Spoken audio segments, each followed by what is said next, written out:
როგორი იქნება iPhone 17 Pro? ალბათ ყველა დამეთანხმებით, რომ 2019 წელს, რაც iPhone 11 გამოჩნდა ეს თავის Predator-ის კამერებით, მას შემდეგ ბევრად არაფერი არ შეცვლილა. ერთი და იგივე.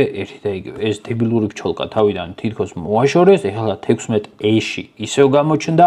ერთი სიტყვით სიახლეა საჭირო და 3D დიზაინერებისთვის ეს საკმაოდ დიდი мотиваცია აღმოჩნდა. შექმნეს ესეთი ვერსია, სადაც ჰორიზონტალურად იქნება განლაგებული კამერები და დაემსგავსება პირდაპირ Google Pixels.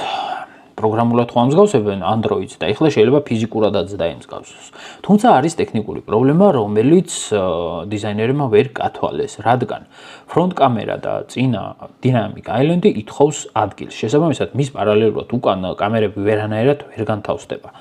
არის მეორე ვერსიაც, რომლის თანახმადაც ეს კამერები ჰორიზონტალურად, მაგრამ ცოტა დაბლა არის განლაგებული, მაგრამ აქ ვეჯახებით სხვა პრობლემას, რადგან კამერები ზუსტად ამ განლაგების წყალობით არის მიღწევადი ფოტოების ის სიღრმე, რითაც ესე გამოირჩევა iPhone-ი. შესაბამისად, გამოდის, რომ ამ ბერმუდის სამკუთხედს ამ წელსაც ვერ დავახცევთ თავს, მაგრამ ბოლო ვერსიის თანახმად, ესეთი დიზაინი შეიძლება შეიქმნეს. რატო გამოწელეს ეს ზედამხარი? არ ვიცი, იმედია პატარა ნოტიფიკაციების ეკრანს მაინც დაამატებენ.